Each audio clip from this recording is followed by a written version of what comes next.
Start with 3.1. Exercise 3.1. Very easy. Question first. We have one matrix which is 2, 5, 19, minus 7, 35, minus 2, 5 by 2, 12, root 3, 1, minus 5 and 70. Okay, तो सबसे पहले ये बात है कि उसका ऑर्डर, फर्स्ट क्वेश्चन, उसका ऑर्डर क्या होगा? तो ऑर्डर में हमने क्या बोला था कि number of rose into number of columns. Number of rose that means कितनी हॉरिजॉन्टल लाइन है, कितनी है? 3, तो 3 cross. Number of columns that means कितनी वर्टिकल लाइन है? 1 2 3 4, so number 4. Order is 3 cross 4. Second number is number of element. We have to find number of element. कितने number of element होगी? क्या बोला था मैंने? जो ऑर्डर है उन दोनों का मल्टीप्लाई कर दो, मतलब 12 एलिमेंट है. ठीक है. ओके. उसके बाद आपको पूछा हुआ है कि कुछ आपको एलिमेंट बताना है कि ये कौन से एलिमेंट है.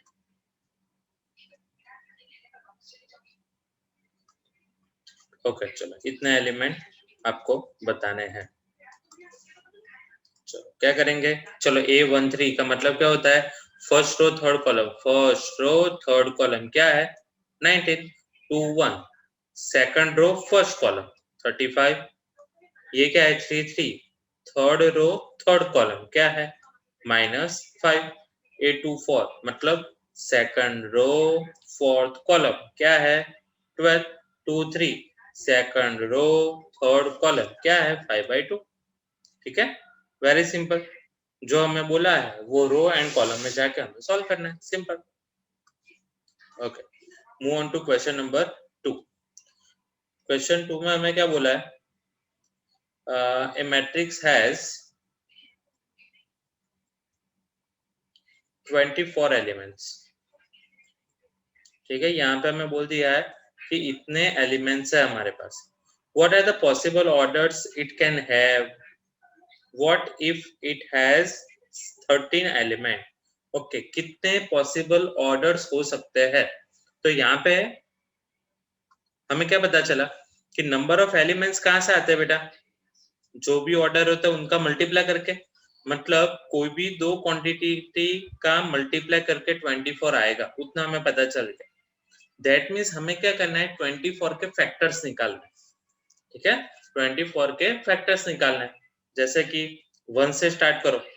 ऑलवेज ये सीक्वेंस वाइज ही जाओ. मैं उसका रीजन आपको बताता हूँ. 1 से स्टार्ट करो तो क्या आएगा? 24. 2 से स्टार्ट करो तो 12. 3 से स्टार्ट करो तो 8. 4 6. 5 का नहीं होगा, फिर 6. तो 6 का फिर से ये उल्टा हो जाएगा. 6 4. 7 का नहीं होगा, 8 3. फिर 12 2 एंड 24 एंड 1. अब आप बोलोगे सर यहाँ से तो ये सेम ही है ना, ये वाले पोर्शन से तो सेम ही है, क्यों रिपीट किया? क्योंकि बेटा 1 क्रॉस 24 भी मैट्रिक्स अलग है, 24 क्रॉस 1 मैट्रिक्स भी अलग होगा. 1 क्रॉस 24 मैट्रिक्स में क्या है? 1 कॉलम है 1 रो है, 24 कॉलम है. और 24 क्रॉस 1 में क्या है? 24 रो है एंड 1 कॉलम है. ठीक है. तो टोटल इतने बनेंगे, इतने पॉसिबल मैट्रिक्स बन सकते हैं. क्वेश्चन क्या है हमारे पास? अगर कोई मैट्रिक्स के पास 24 एलिमेंट्स है तो कितनी पॉसिबिलिटीज है अलग अलग ऑर्डर होने की? तो इतने अलग अलग ऑर्डर हो सकते हैं. ठीक है. कोई अगर पूछे तो 4 2 जा 8 ऑर्डर हो सकते हैं. क्लियर है? समझ में आ रहा है क्या किया हमने? और इसमें एक सब question, if matrix has 13 elements, तो हमें वही करना है बेटा. वही करना है. क्या करेंगे? फैक्टर निकालो बेटा. 1 13 एंड 13 एंड 1. क्यों? क्योंकि ये प्राइम नंबर है. तो इसमें दो पॉसिबल हमें मिलेंगे मैट्रिक्स. समझ में आया? इसमें कितने पॉसिबल बने? 5 6 7 8 8 पॉसिबल मैट्रिक्स बने। ठीक है, अगर ये आपको समझ में नहीं आया तो डिटो डी दूसरा question, if matrix has 18 elements 18 elements, तो उसके पॉसिबल ऑर्डर बताओ। वंस मोर क्या करना है हमें, 18 के फैक्टर निकालो, क्या होगा 1 18। प्लीज मेक श्योर कि सीक्वेंस वाइज है, 1 उसके बाद 2 9 3 6 4 नहीं होगा, 5 नहीं होगा, 6 3, हाँ बस अब उल्टा आ गया, 9 2 18 एंड 1, मतलब 1 cross 18 2 cross 9 3 cross 3 6 cross 3 9 cross 2 and 18 cross 1 2 3 4 5 6 6 possible matrix बन सकते हैं जिसके एलिमेंट 18 है। ऐसी इतनी पॉसिबिलिटीज आ सकती है, उसका मतलब ऐसा। ठीक है, इसमें भी सर एक सब क्वेश्चन है, इफ मैट्रिक्स हैज 5 एलिमेंट्स, तो वंस 5 एलिमेंट्स के लिए क्या करेंगे, 1 क्रॉस 5 एंड 5 क्रॉस 1, दो मैट्रिक्स बनेंगे, ऐसा सिंपल। क्लियर है बेटा? तो सिर्फ ऐसे अगर एलिमेंट दे दी है कि चलो ये एलिमेंट है, तो क्या क्या मतलब कितनी पॉसिबिलिटीज है कि कितने मैट्रिक्स बन सकते हैं, तो इतने पॉसिबल मैट्रिक्स बन सकते हैं। और एक क्वेश्चन भी इसमें आ सकता है कि कितनी पॉसिबिलिटीज है, तो अगर कोई ऐसा पूछे कितनी पॉसिबिलिटीज है, तो क्वेश्चन 2 में आएगा 8 पॉसिबिलिटीज है, क्वेश्चन 3 में आएगा 6 पॉसिबिलिटीज है। ठीक है, तो आपको क्वेश्चन अच्छे से पढ़ना है, उसके बाद आंसर देना है। Okay, move on to question number 4। Question number 4 में हमें ऐसा बोला है, कंस्ट्रक्ट 2 क्रॉस 2 मैट्रिक्स। देखो हमें 2 क्रॉस 2 मैट्रिक्स जनरेट करना है, दैट मीन्स ये स्क्वायर मैट्रिक्स हुआ। 2 क्रॉस 2 में क्या होगा, 2 रो होगी और 2 कॉलम होगा। ठीक है, दैट मीन्स कुछ ऐसा बनेगा, 2 रो एंड 2 कॉलम। तो first row first column, first row second column, stop, second column से आगे नहीं जा रहा है। उसके बाद second row first column, second row second column, stop, third row में नहीं जा रहा है। तो इतने एलिमेंट हो गए। ठीक है, ओके। उसके बाद हमें कुछ दे दिया है, क्या दिया है, ए आई जे, ये जो मैंने कल आपको बोला था, ए आई जे मतलब कुछ रिलेशन दिया है। क्या रिलेशन दिया है, I plus J whole square divide by 2, ऐसा कुछ दे दिया है। ये आई और जे का कुछ रिलेशन है, हमें ये सारे ये कंस्ट्रक्ट करना है, दैट मीन्स ये सारे एलिमेंट बेटा फाइंड करना है, और फाइंड करके सिर्फ लिख देना है, सिंपल। कैसे फाइंड करेंगे, जैसे फर्स्ट एलिमेंट है, देखो ये सब दिया हुआ है, इसमें से हमें कुछ फाइंड नहीं करना है, हम आंसर यहाँ से स्टार्ट हो रहा है। हमें 2 क्रॉस 2 मैट्रिक्स जनरेट करना है, मतलब वो मैंने अपने आप से लिख लिया कि चलो 2 क्रॉस 2 मैट्रिक्स है तो 2 रो होगी 2 कॉलम होगा, तो A11 A12 A21 A22। अब क्या करेंगे, चारों के चारों एलिमेंट मिल जाए, मतलब हमें मैट्रिक्स मिल जाएगा। ये मैट्रिक्स को A बोला हुआ है, तो अगर मुझे A11 फाइंड करना है, तो बेटा यहाँ पे क्या होगा, I भी 1 होगा, J भी 1 होगा, तो यहाँ पे पुट करो 1 + 1 होल स्क्वायर डिवाइड बाय 2, तो 2 का whole square 4 divide by 2 is equal to 2, answer is 2। चलो A12 क्या होगा, 1 + 2 होल स्क्वायर डिवाइड बाय 2, 1 मतलब I, J मतलब 2, सिंपल। 3 का स्क्वायर 9/2। चलो A21 मतलब 2 + 1 होल स्क्वायर डिवाइड बाय 2, 3 का स्क्वायर 9 डिवाइड बाय 2। चलो A22 उसका मतलब क्या होगा, 2 + 2 whole square divide by 2, 2 + 2 4 whole square 16 divide by 2 is equal to 8, then answer is 2। ध्यान रखना बेटा, फाइंड करने के बाद वो हॉरिजॉन्टली लिखो, मतलब उतना ध्यान रखो कि जो एलिमेंट जहां पर ही है वहां पर ही लिखो, जल्दबाजी में ये प्रॉब्लम हो जाएगी। A11 मतलब 2, A12 मतलब 9/2, 21 मतलब 9/2 एंड 22 मतलब 8, दैट्स द आंसर। ठीक है, बहुत सिंपल है।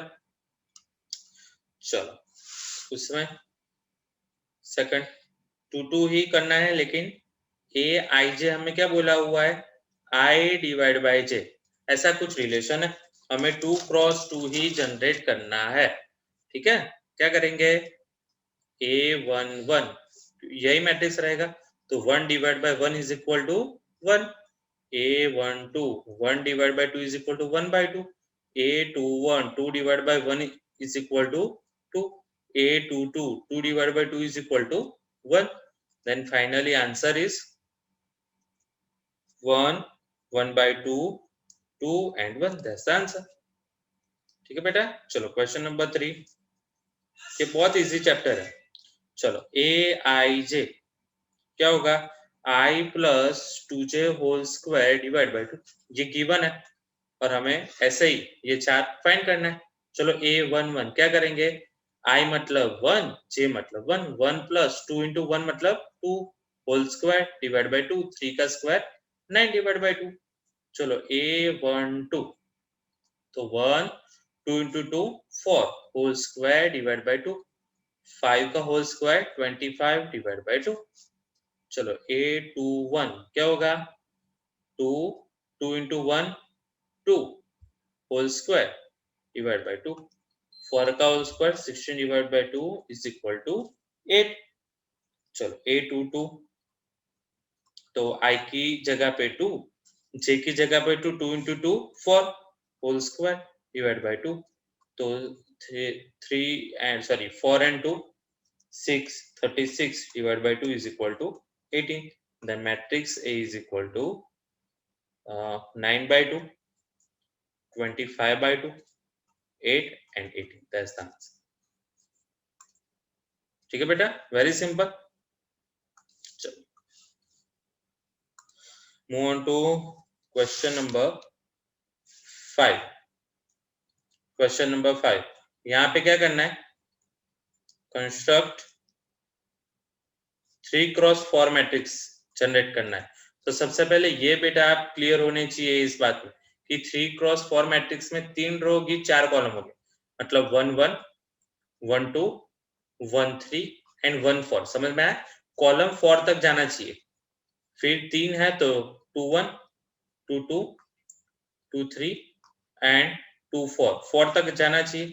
A 3 1 3 2 3 3 and 3 4. ठीक है, समझ में आ रहा है कैसे लिख रहा हूं, थर्ड रो तक 3 रो होनी चाहिए एंड 4 कॉलम होने चाहिए, इतना हमें होना चाहिए, पता चलना चाहिए. ओके, उसके बाद फर्स्ट क्वेश्चन, उसमें सब क्वेश्चन है कि हमें रिलेशन क्या दे दिया है, Aij is equal to 1/2 in modulus -3i plus j, ऐसा दिया. चलो इसका मतलब क्या होगा, हमें ये जितने भी एलिमेंट है वो सारे फाइंड करने हैं. तो बेटा एकदम शांति से, क्योंकि ये इतना इजी है, इसमें गलती नहीं होनी चाहिए. चलो I की जगह पे 1, J की जगह पे 1, तो मॉड्यूलस -3 + 1 2, मतलब माइनस होगा, मॉड्यूलस में +2 हो जाएगा, 2 × 2 1/2 इज इक्वल टू 1. चलो A12 1/2, I की जगह पे 1 मतलब -3, J की जगह पे 2 मतलब 2, तो -3 + 2 -1, मॉड्यूलस में +1, तो 1/2. ठीक है, सिंपल. चलो A13 वंस मोर I की जगह पे 1 -3, J की जगह पे 3 3 - 3 0. A14 1/2 इन ब्रैकेट I की जगह पे 1 मतलब -3 +4, तो +1 +1/2. ठीक है, ऐसे ही सारे फाइंड करेंगे बेटा. A21 तो 1/2 I की जगह पे 2, मतलब देखो अब ये सारे पोर्शन में A22 A23 A24 सारी जगह पे क्या आएगा, I की जगह पे 2 मतलब -6 + 1 1/2 -6 + 2 1/2 -6 + 3 एंड 1/2 -6 + 4, तो -5 + 5 5/2. 4 divided by 2 is equal to 2. 3 divided by 2 -2 + 2 and 1. ठीक है, सिंपल. चलो और आगे बढ़ते हैं. 3 1 3 2 3 3 एंड 3 4, तो 1/2. अब I की जगह पे क्या होगा बेटा, 3 होगा, तो 3 3 9, तो -9 + 1 -9 + 2 -9 + 3 -9 + 4। ठीक है, चलो ये क्या होगा 8 है ना, +8 / 2 मतलब 4, 7/2 6/2 मतलब 3, 5/2 मतलब 5/2। Very simple. ठीक है, तो फाइनली इसका आंसर क्या होगा, बस ये लिखने में ध्यान रखना है बेटा, इसमें गलती ना हो, बाकी सब में चलेगी। क्या होगा 1 1/2 0 1/2, फिर 5/2 2 3/2 एंड 1, फिर से 4 7/2 3 5/2। That's the answer. ठीक है, वेरी सिंपल। तो इसमें 2 क्वेश्चन है, इसमें मैं फर्स्ट वाला करवा रहा हूँ, दूसरा क्वेश्चन आपको अपने आप करना है। ठीक है, वो इजी है 2i - j वाला, तो वो आप अपने आप कर लेना, नहीं आए तो मैं करवा दूंगा आपको। ठीक है, चलो move on to next question.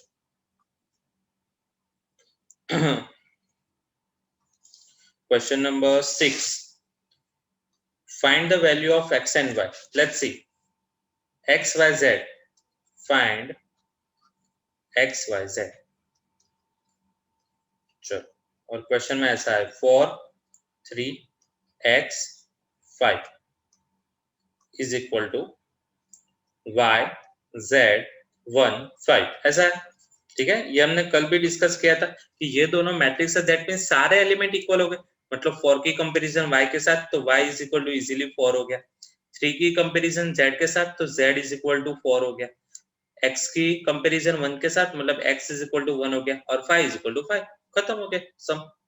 ठीक है, सिर्फ आपको वैल्यू लिखनी है x y z की। Question number 7। अच्छा, उसमें 3 क्वेश्चन, तो उसमें ये सब क्वेश्चन 1 था,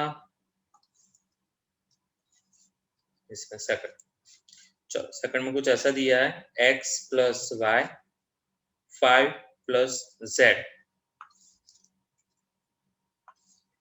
5 + z, उसके बाद 2xy इज इक्वल टू 6 2 5 8, ऐसा दिया है, और हमें ऐसा बोला find the value of x y z। Okay, let's go for it. क्या करेंगे,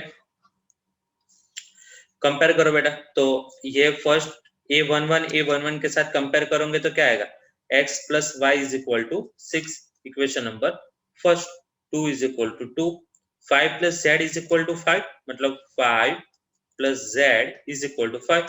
तो यहाँ से हमें नहीं पता चल जाएगा z की वैल्यू क्या होगी बेटा, 0, z की वैल्यू 0 होगी तभी z + 5 इज इक्वल टू 5 होगा। चलो, z की वैल्यू मिल गई, अब x y last component compare करो, X Y is equal to question equation number 2। ठीक है, देखो हमें यहाँ से हमें क्या पता चला कि एक्स वाई में x + y की वैल्यू मिल गई, x × y की वैल्यू मिल गई, z की वैल्यू 0 है। तो अब क्या करेंगे, हमें कुछ भी करके x y की वैल्यू फाइंड करनी है, तो किसी को भी सब्जेक्ट जनरेट कर दो। सपोज यहाँ पे आपने बना दिया x is equal to 8/y, वो वैल्यू आप इक्वेशन फर्स्ट में पुट कर दो, x + y is equal to 6, x की वैल्यू 8/y पुट करो, plus y is equal to 6, हम यहाँ पे एलसीएम ले रहे हैं 8 + y × y, y² is equal to 8 × sorry 6 × y 6y, तो y² - 6y + 8 is equal to 0। तो यहाँ पे क्या होगा, y - 4 and y - 2 is equal to 0। ठीक है, तो यहाँ पे y की दो वैल्यू आई 4 और y इज इक्वल टू 2। तो आंसर कैसे लिखेंगे, अब देखो z की वैल्यू तो 0 है, अगर x की value y is equal to 4 होगी तो x की वैल्यू क्या होगी, देखो x + y का समेशन कितना हो रहा है 6, तो 4 होगी तो यहाँ पे 2 होगा, अगर 2 होगी तो 4 होगा, तो ये होगा आपका answer. z is equal to 0, फिर y इज इक्वल टू 4 व्हेन x is equal to 2, y is equal to 2 व्हेन x इज इक्वल टू 4। ठीक है, ऐसा आपका आंसर लिखना है। Okay, move on to third question, which is x + y + z, x + z and y + z. Also find the value of x, y, z. Okay, 9 5 and 7, 9 5 and 7। चलो, क्या करेंगे, compare करोगे बेटा, simple, x plus y plus z is equal to क्या होगा 9, equation first, फिर x plus z is equal to 5, equation 2, and y plus z is equal to 7, equation 3। तो बेटा आप ध्यान से देखो, आप इक्वेशन 3 की वैल्यू डायरेक्टली इक्वेशन 1 में पुट कर दोगे तो x से मिलेगा, है ना, वो आई थिंक इजी रहेगा। पुट इक्वेशन 3 इन इक्वेशन 1, तो x प्लस यहाँ पे 7 इज इक्वल टू 9, तो x की जगह पे 2, चलो x की जगह पे 2 पुट कहाँ पे करोगे आप,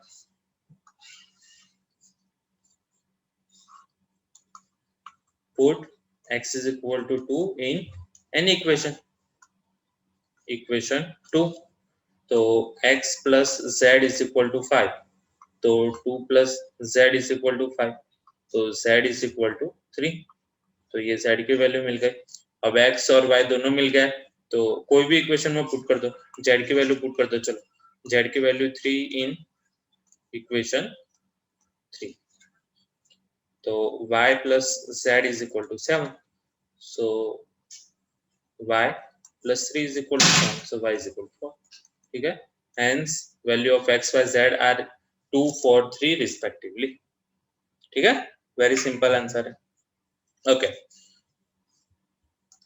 let's go for question number 8। जैसा मैंने कल आपको नहीं बोला था बेटा कि ये आपको ध्यान रखना है कि कोई ऐसा एमसीक्यू भी आ सकता है, तो देखो यहाँ पे आपको एमसीक्यू दिया है क्वेश्चन 8, क्या दिया, if aij m cross n is square matrix, ठीक है, वो स्क्वायर मैट्रिक्स है, इफ और ऑप्शन दे दिए, A m less than n, B m greater than n, C m is equal to n, and D none of this, ठीक है। तो अगर स्क्वायर मैट्रिक्स है बेटा, तो कल ही मैंने बोला था स्क्वायर मतलब साइड्स इक्वल है, साइड्स इक्वल है मतलब हमारे पास तो मैट्रिक्स में दो चीज है, row and column, that means row and column same होनी चाहिए। क्या है रो एंड मतलब सेम होने का कोई ऐसा क्लू है, yes, option number C, where m is equal to n, ठीक है, ऐसे इजीली हमें मिल सकता है आंसर। चलो तो एक क्वेश्चन बाकी है, दो क्वेश्चन सॉल्व कर लेते हैं अच्छे से। क्वेश्चन नंबर 9, मैं क्वेश्चन पढ़ता हूँ उससे पहले लिख लेता हूँ, ठीक है, फिर मैं क्वेश्चन पढ़ लेता हूँ एक बार, क्योंकि ये सारे है बहुत इजी। देखो इजी टॉपिक में प्रॉब्लम रही रहता है कि आप लोग बहुत बहुत हल्के में ले लेते हो इसको, और गलती इसमें ही होती है, तो फिर सबसे अच्छा है कि इसमें थोड़ा ज्यादा ध्यान दे लो। देखो हमें ऐसा बोला है, which of the given values of x and y make the following pair of matrices equal, मतलब x और y की ऐसी कौन सी वैल्यू है, ठीक है, जिससे ये दोनों मैट्रिक्स इक्वल हो गए, ऐसा हमको पूछा है, ठीक है। ओके सो चलो ये एमसीक्यू का है, तो मैं ऑप्शन भी लिख लेता हूँ। Option A x is equal to -1/3 and y is equal to 7, option B not possible, option C y is equal to 7 and x is equal to -2/3, option D x is equal to -1/3 and y is equal to -2/3, ठीक है। चलो ऐसा हमें दे दिया, अब क्या करेंगे, चलो कंपेयर करते हैं, तो x को कंपेयर करो, a1 a11 a11, तो मतलब इजीली पता चल गया कि x 3x + 7 = 0 है, दैट मीन्स x की वैल्यू -7/3 है, ठीक है, ये हमें पता चल गया, ये एक चीज। तो अब ध्यान से देखो, तो x की वैल्यू -3/7 तो है ही नहीं एक भी में, ठीक है। चलो तो भी आगे बढ़ते हैं, दैट मीन्स नॉट पॉसिबल होगा, लेकिन फिर भी आगे बढ़ते हैं। चलो इससे कंपेयर करो, y is equal to 5 is equal to y -2, तो y की वैल्यू क्या आई 7, देखो यहाँ पे 7 भी आ रही है, ओके। ये चेक करते हैं, y + 1 इज इक्वल टू 8, तो y की वैल्यू क्या आ रही है 7 आ रही है। हाँ देखो यहाँ पे y की वैल्यू सेम आ रही है। चलो फोर्थ वाला कंपेयर करते हैं। 2 minus 3x is equal to 4। That means यहाँ पे क्या आंसर आएगा? 3x is equal to 2, then x की वैल्यू 2/3। ठीक है, तो x की वैल्यू 2/3 आई और यहाँ पे x की वैल्यू क्या है बेटा?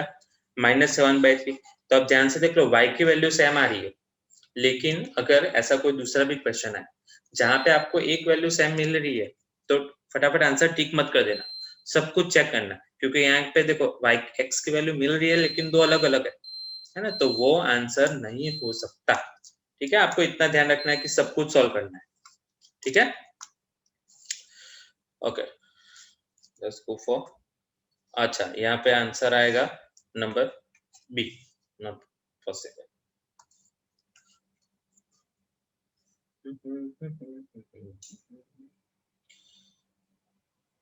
चलो क्वेश्चन नंबर 7 बाकी रह गया हमारा। क्वेश्चन नंबर 7, ABCD की वैल्यू फाइंड करनी है। Well matrix is given A minus B, 2A minus B, 2A plus C and 3C plus D। ठीक है, इज इक्वल टू -1, 5, 0 एंड 30। चलो सिंपल सा है, A minus B is equal to -1, ये हमारा फर्स्ट इक्वेशन हो गया simple. 2A plus C is equal to 5, ये हमारा दूसरा इक्वेशन हो गया। 2A minus B is equal to 0, देखो 0 से कंपेयर करते हो तो बहुत अच्छा रहता है। 2A is equal to B मिल गया आपको, इक्वेशन नंबर 3, ये सबसे ज्यादा अच्छा रहेगा। और लास्ट में है 3C plus D is equal to 13, ये हमारा क्वेश्चन इक्वेशन 4 हो गया। तो ध्यान से देखो बेटा, आप इक्वेशन 3 को 1 में पुट कर सकते हो तो A एंड B की वैल्यू मिल जाएगी। ठीक है, तो सिंपल 2A की जगह पे, मतलब ये B की जगह पे आप 2A पुट कर सकते हो। ध्यान से देखो, B की जगह पे 2A पुट कर सकते हो, तो इक्वेशन 1 में क्या करेंगे? A as it is minus B की जगह पे 2A इज इक्वल टू -1, तो A is equal to 1, that's the answer. चलो A इज इक्वल टू 1 मिल गया, दैट मींस हमें B की वैल्यू मिल गई। B is equal to 2A is equal to 2, क्योंकि A की वैल्यू 1 है, तो A एंड B की वैल्यू मिल गई। ओके, अब C की वैल्यू फाइंड करने के लिए क्या करेंगे? 2A plus C is equal to 5, C की वैल्यू 1 है, तो 2 plus C is equal to 5, C is equal to 3, that's it। चलो C की वैल्यू मिल गई तो D की वैल्यू मिल जाएगी, 3C plus D is equal to 13, C की 3 है तो 9 plus D is equal to 13, so that D is equal to 4, that's the answer। Clear है? तो ABCD, A is equal to 1, B is equal to 2, C is equal to 3 and D is equal to 4, very simple। okay, last question number 10, हमें बोला, ऐसा बोला है कि number of all possible matrices of order 3 cross 3 with each entry 0 और 1, 3 cross 3 matrix, number of possible matrices of 3 cross 3 matrix with each entry 0 और 1। ठीक है, यहाँ पे बेटा परम्यूटेशन कॉम्बिनेशन में जो परम्यूटेशन वाला पोर्शन है वो भी आप यूज कर सकते हो अच्छे से, लेकिन उससे पहले आपको ये पता होना चाहिए कि 3 क्रॉस 3 मैट्रिक्स है, दैट मीन्स उसमें कितने एलिमेंट आएंगे। ये 1, 2, 3, 4, 5, 6, 7, 8 और 9। ठीक है, 1 2 3 4 5 6 तक, 5 6 7 8 एंड 9 एंट्री करनी है। और यहाँ पे सिंपल उन्होंने क्या बताया हमें, सिंपल ऐसा बोला हुआ है कि ईच एंट्री विथ 0 एंड 1, तो मैं ऐसा बोल सकता हूँ कि ईच एंट्री की दो पॉसिबिलिटी है, मतलब दो वे से हम उसको फिलअप कर सकते हैं। तो आप उसको लिनियर भी कर सकते हैं, क्योंकि यहाँ पे दूसरी कोई कंडीशन हमें बताई नहीं है। ऐसे 9 होगा तो ईच एंट्री विथ 2 2 2 2 2 2, क्यों 2? क्योंकि 0 और 1 फिलअप कर सकता है, तो मतलब टोटल पॉसिबिलिटी क्या होगी? 2/9, दैट्स द आंसर। कैसे हुआ? वंस मोर, हमारे पास 9 प्लेस है, वो सभी प्लेस को हमें किससे फिलअप करना है? 0 या 1 से, मतलब दो वे से फिलअप कर सकते हैं, तो 2/9, दैट्स द आंसर। ठीक है, आंसर इज 5 only. क्लियर है बेटा इतना?